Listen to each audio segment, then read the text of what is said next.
Je m'appelle Sigvald Yvetot, je suis musicothérapeute au sein de l'association Musique et Handicap 78. Il y a 3 ans, l'association m'a proposé d'intervenir à la maison de quartier Saint-Louis de Versailles pour diriger des séances de musique auprès d'adolescents et de jeunes adultes porteurs de handicaps mentaux ou intellectuels. Certains de ces jeunes expriment des symptômes autistiques, des troubles du développement psychomoteur et cognitif. Certains verbalisent, d'autres non. Mais cela n'a pas d'incidence véritable sur le fonctionnement de l'atelier. Le projet de ce groupe musique n'est pas tant celui d'une musicothérapie au sens propre, ni d'une pédagogie de la musique, que d'un moment de loisir, de détente, d'expression et de partage autour du plaisir de la musique.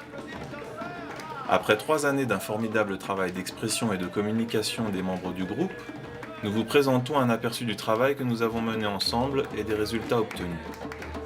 Ce n'est pas une tâche évidente que de faire percevoir le trajet parcouru aux spectateurs qui ignorent tout d'où nous sommes partis.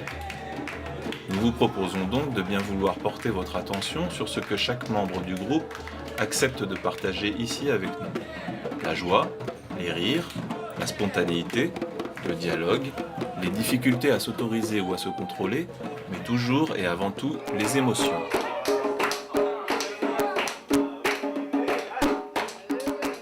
Les séances sont l'occasion de chanter, danser et jouer, notamment des percussions. Après 3 années ensemble, le plaisir d'être avec les autres en toute liberté et en laissant les inhibitions de côté est totalement spontané dès le début des séances. Le djembé est un instrument avec lequel nous travaillons de manière privilégiée pour de nombreuses raisons. Principalement parce qu'il est très simple à manipuler, d'un abord intuitif, et surtout parce qu'il fait l'unanimité dans le choix des instruments.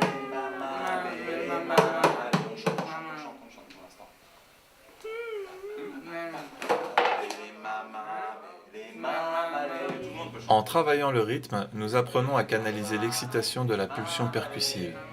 Il y a 3 ans, Max frappait le djembé de manière intempestive et chaotique, pendant toute la séance. Aujourd'hui, il reste posé, dans l'écoute et disponible pour l'imitation et la répétition, parfaitement adapté au cadre proposé.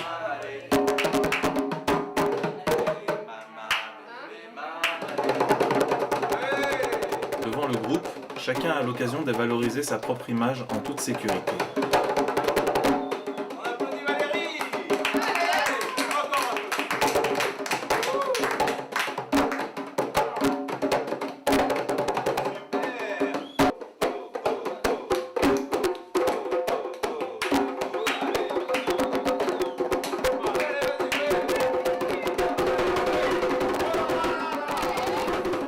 Que ce soit par la danse ou la manipulation des instruments, pouvoir se défouler est fondamental pour sentir son propre corps, en percevoir les limites et finalement être bien présent au groupe et ancré de manière solide. Ensuite, l'expression et la libération des émotions deviennent possibles. Emmanuel, que nous voyons ici surmonter sa peur de communiquer, refusait systématiquement de jouer du djembé il y a 3 ans. Elle restait toujours à l'écart du groupe et en retrait. Elle n'a désormais plus peur de vivre l'émotion de jouer pour soi et devant les autres.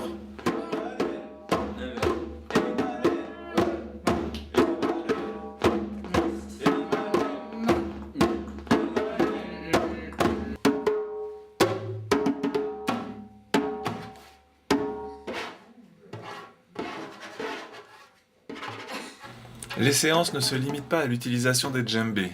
Nous découvrons tous les autres instruments à notre disposition. La guitare, le didgeridoo, la flûte, les bols tibétains et bien d'autres encore. Sans omettre la voix bien sûr, mais nous n'avons pas le temps ici de passer tout cela en revue. Aussi nous voyons maintenant comment apprendre à jouer du djembé, mais surtout à dialoguer de manière non verbale et ludique.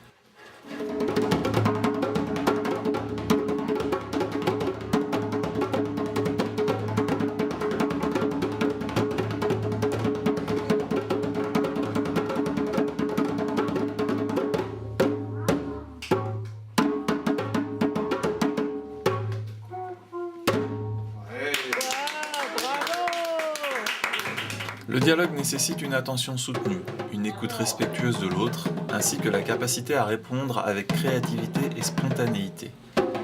C'est C'est ce que nous allons découvrir dans le dialogue entre Max et Hugo. Max, qui ne verbalise pas, nous montre ici tout son talent dans l'art du dialogue.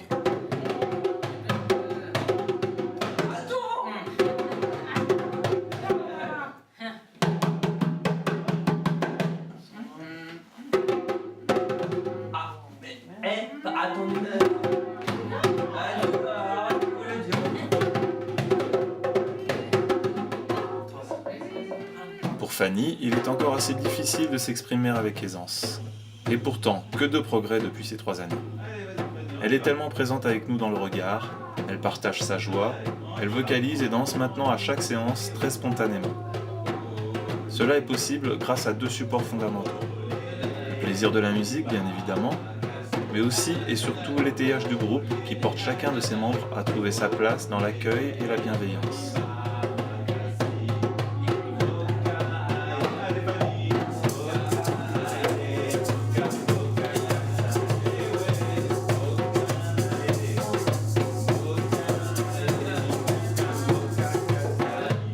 Si tu veux pas parler au micro, ce que tu peux faire peut-être c'est jouer un peu de djembé et on enregistre.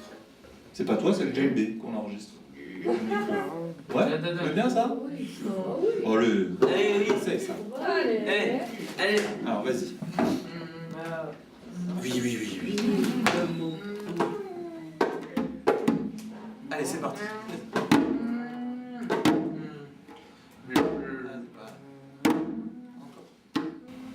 Dépasser ses peurs amène chacun à débloquer la communication avec autrui, mais déjà et avant tout avec soi. Dans le plaisir du jeu sonore, chacun apprend aussi à se découvrir lui-même dans sa singularité. À partir de là, le jeu devient naturel.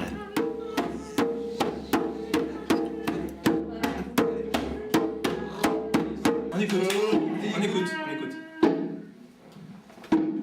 C'est toi là, hein, qui joue.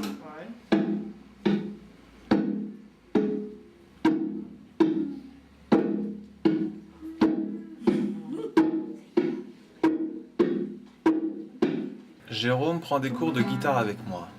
Les séances en groupe sont alors une excellente occasion pour lui de montrer ses progrès. Je précise qu'il y a 3 ans, il ne savait pas tenir un instrument entre ses mains sans le laisser tomber systématiquement au bout de quelques secondes. Aujourd'hui, il tient correctement le djembé et la guitare. Il sait les manipuler sans les gestes désordonnés et incontrôlés qui le parasitaient auparavant. Avec le groupe, il partage aussi ses talents d'auteur. Il écrit des chansons que nous mettons en musique ensemble et que nous interprétons en groupe.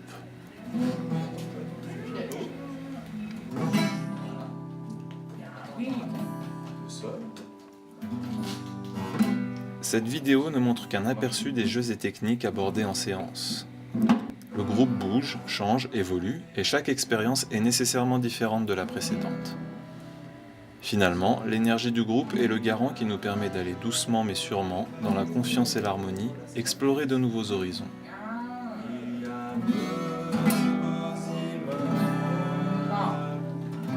C'est un beau chapeau.